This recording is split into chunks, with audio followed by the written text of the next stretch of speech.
So I went online and bought myself a used graphics card. It's a 12GB GPU that's been climbing up in the Steam hardware survey. Well, it was. Yep, you guessed it. It's the RTX 3060.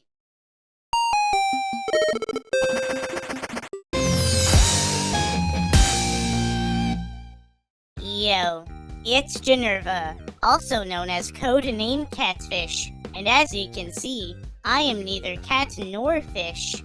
I'm a robot, and today we'll be benchmarking some games on the RTX 3060, 12GB in 1080p. How exciting! So let's have a quick overview of the GPU itself. Here it is, my RTX 3060. This one's from EVGA, the XE Gaming Edition. It's quite small compared to my 1060 FE, but it has dual fans to keep it cool. It also has this metal backplate with some honeycomb holes, so it's a little scandalous, but it's not as lewd as my 1060. How lewd! For the I/O, it powers on one 8-pin PCIe cable, and it has one HDMI 2.1 and 3 DisplayPort 1.4As. Basically your standard gaming GPU interface, which is fine of course. Here are the specs of the GPU. Even though we're only doing 1080p today, it's also quite decent for 1440p gaming, and even a little 4K gaming depending on what you play. It has 12GB of VRAM, which is quite a bit for a card like this, but that's fine, because it can help with future resistance of the card. Unlike its laptop counterpart, this card supports PCIe 4, but I don't have that on any of my motherboards right now, so we'll be using PCIe 3. Speaking of motherboards, I'ma go over the specs of the machine we'll be using. Here's the computer I built for this video. It's a bit shabby, but it should get the job done. The operating system we'll be using is Windows 11 Pro. This case is the Masterbox MB32OL. It's a micro ATX case. I like it because it has pretty decent airflow, but I also don't like it because the case material is cheap. I struggle to install my GPU because these slots are all bent out of shape. The motherboard is the B450M Steel Legend. I had to update the BIOS to get the CPU to work, but you needed a 3000 series AMD CPU. I would have used that for this video, but it has a broken pin now. Oof. So instead, we'll be using an R5 5600G. It's a 6-core CPU I nabbed for $130 off of Amazon. This is actually an APU that could do some gaming by itself, but for now, it'll be our CPU. It's equipped with 32GB of DDR4 RAM that can clock up to 266. Would have been 3200, but despite my efforts, I can't seem to get it to clock to 3200 for whatever reason. That's disappointing. I guess we're doing it with 2666 MHz. The GPU, of course, is the RTX 3060, 12GB. It's the main character of this video, and it's all powered by a 750-watt power supply. Not that you really need 750 watts for this build. So those are the computer specs. Can't wait to try them out. So before we start benchmarking some games, let me go over what we're doing exactly. We'll be playing games at 1080p, and I'll cap the frame rate to 144 FPS. The CPU, GPU, and the RAM will be in their out-of-the-box clock speeds. I should also mention that I edited the fan curve in EVGA's Precision X1 app, to keep the temps cool of course. Alright, it's playtime! Let's start with Little Witch Nobeta, aka Lolly Dark Souls. There isn't much graphic settings to adjust, so I guess we're playing with the image quality set to high. So I just started playing this game, and I reached the lava caverns. So far, the game seems to run really clean on this machine. You'll probably forget that this is even a benchmark video, but it's all good, because I'ma remind you that this is indeed a benchmark video. The frame rate does stutter a bit sometimes, but it never dropped lower than 140 frames yet. So I'm playing on a controller and there's like no dead zone on the triggers, so I ended up casting my magic accidentally since it's so sensitive to my R2 trigger. Ugh. Since I have this on footage, I'ma show you how to get through this part since it took me a bit to figure out. After you enchant your fire magic, you're supposed to melee attack that crystal. And there you go. It's boss time, so we're gonna fight this girl. We're gonna beat her up. Of course I gotta fight a frickin' bear. This whole time our frame stats have been doing really well. The game looks great while being very easy to run on this machine, even while getting pumped on the ground by this frickin' bear. Bam! Whoa, that's a big lolly. It's alright, we got this. We're gonna beat her up.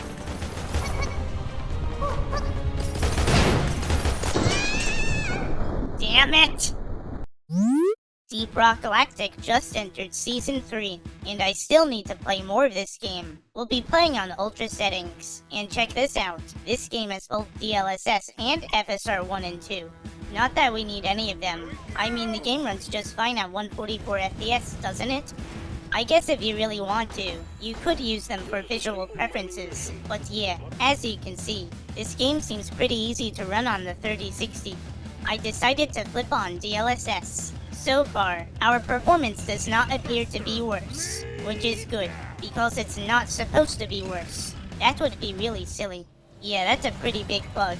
We're gonna burn him up. Ow! Well, that's rude.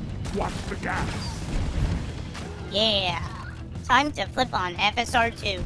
You know, maybe I should have done these benchmarks in 1440p, or maybe up the frame cap to like 1000 FPS or something. I don't know. I like to reach a peak consistency in performance, so that's why I cap the frame rate. It's not like we're using pro gamer specs anyway, like an i9 or a 4090. Let's turn on FSR 1 and get the hell out of here. I gotta follow the mule so I don't get lost. The minimum frame rate seems lower, I guess. But as you can see, all the settings we used averaged at 144 FPS, which is very nice. Hey, we made it. Onward to the next game. Time to hunt in Monster Hunter Rise Sunbreak. We're gonna play with high settings, and we're gonna hunt a Malzeno at the Citadel.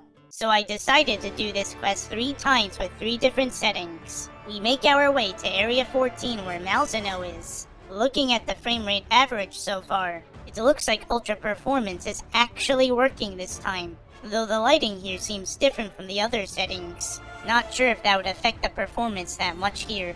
I don't know. We've made it to Malzeno, and guess what? The DLSSs are now falling behind the base settings. That's not cool. You know, it would be really nice to get like 20 frames or something with Ultra Performance. But no, of course not. Sometime later, we end up in Area 3, and now it looks like Ultra Performance is the worst one performing. That's pretty lame. As I mentioned in a few videos benching this game on other hardware, I don't think DLSS was implemented very well, which is quite unfortunate. Personally, I wouldn't bother turning on DLSS with the 3060, because as you saw, it's not worth it. That, and I would like to have fur on my Palico and Palamut. I'm sure you would like that too, right? We'll play Genshin Impact next, and we'll be playing on high settings, and the PC version still caps at 60 frames. Oh yeah, I want to show you something. I actually pulled someone interesting. Here, look. A grass lolly. Couldn't pull her weapon though, but you can go ahead and hit the like button to give her a head pad. This time we'll be doing our benchmarks in the Sumeru region. As you can see, we're running at 60. Wow, what a surprise. So no matter what my hardware is, the game seems to always have that occasional stutter, but I haven't found any solution to fix that, so I guess it's whatever. So in this update, FSR2 was added as a new anti-aliasing setting, but they took out the other anti-aliasing settings. Well, that doesn't make any sense, does it? You're gonna add them back, right? Right? Looks like they added one of them back. Yay! We're gonna go to one of these dunes to fight a boss. How exciting! We're gonna beat him up. What's going on with this wall? It's all squiggly and stuff.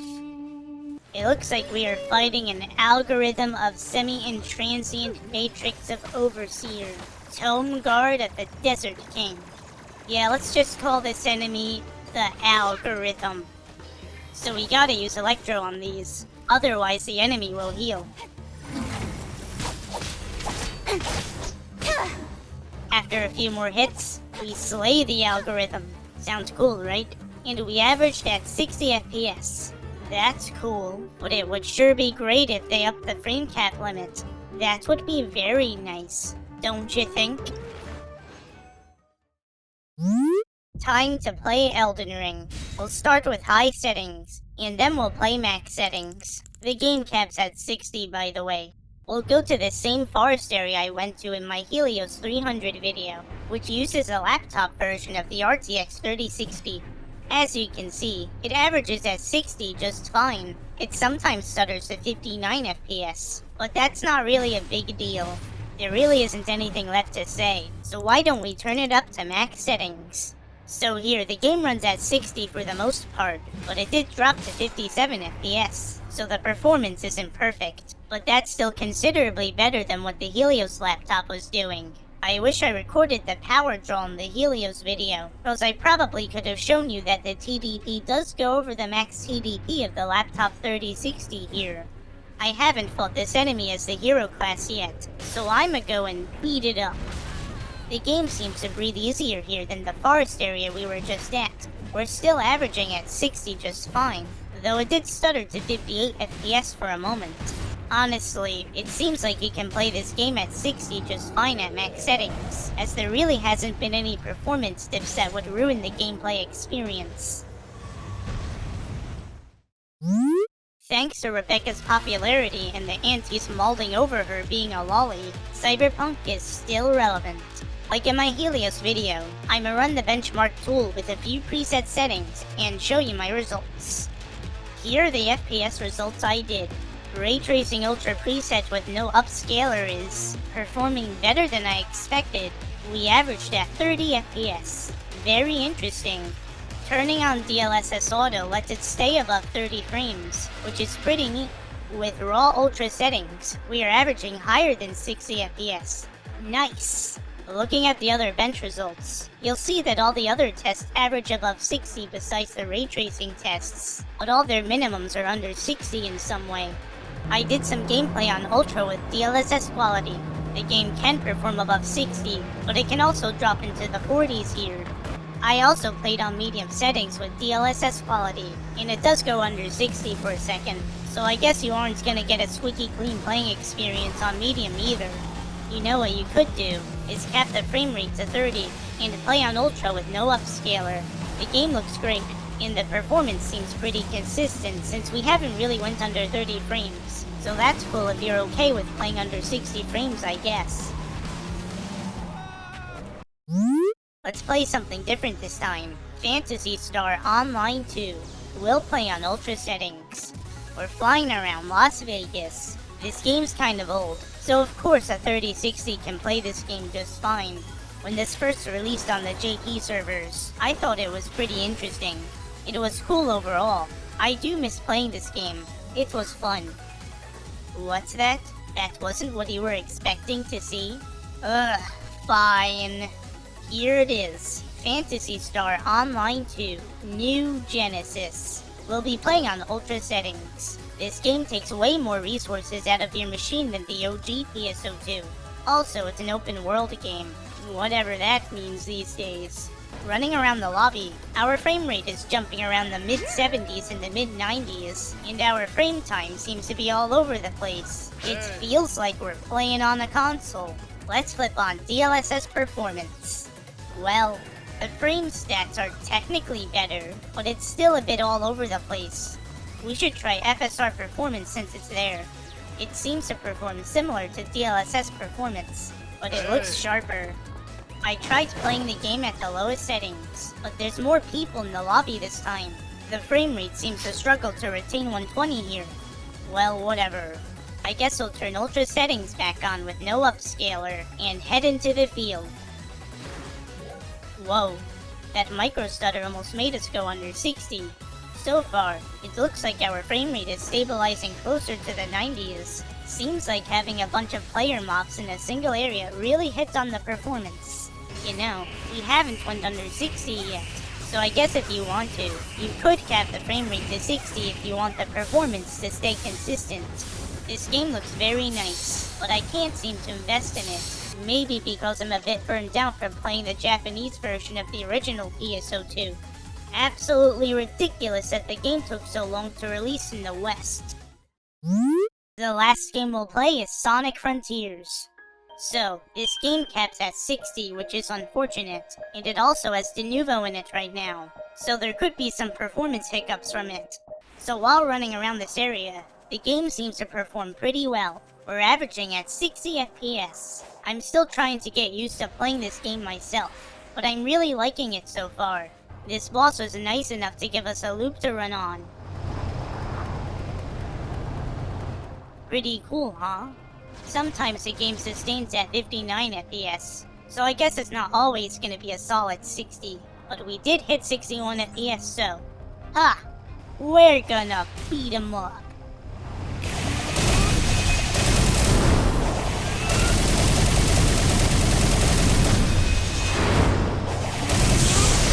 Yeah! Time to log into cyberspace. So obviously, the map isn't anywhere near as grand as the open worlds, so you would expect the performance to be somewhat better, right? Well, sometimes the game sustains 59 FPS, but we're still averaging at 60, I guess. I went fishing for a bit, and we're averaging at 59 FPS. Ew. But it's like totally okay, because I got this.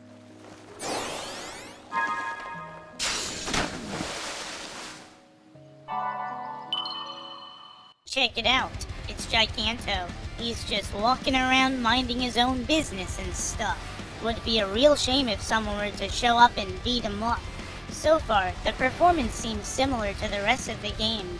We're averaging at 60. Hopefully we don't average at 59. Check it out, we can lift this Titan into the air. Awesome! There's a lot of lasers on screen, but our performance still seems to be the same. Very good. Overall, the game performs just fine, but I really wish the game didn't cap at 60 frames. It would have looked so good at 144 frames. I don't know if the 3060 can do it, but still.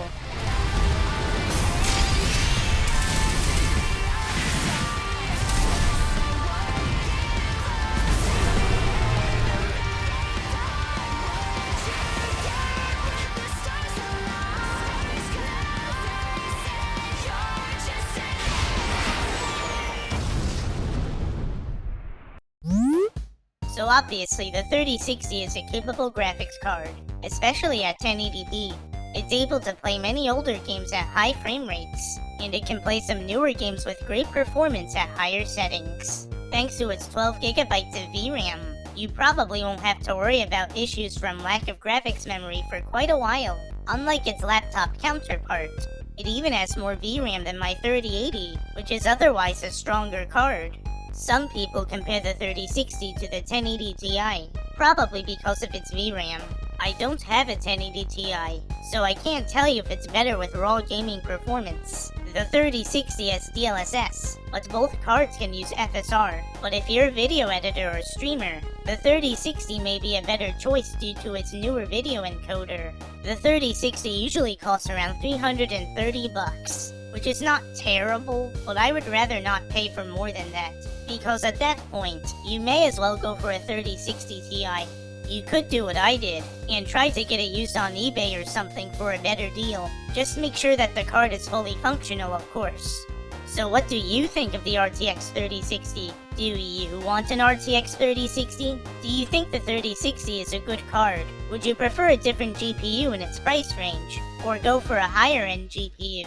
Let me know in the comments. So thanks for watching this video.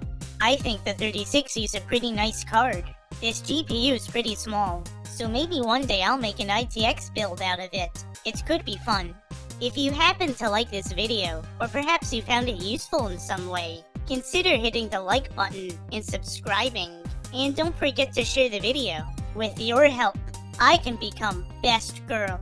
By the way, I want to thank everyone for the 100+ subscribers. Who knew that was even possible? I am very thankful for your support. Alright, that should be everything. Bye!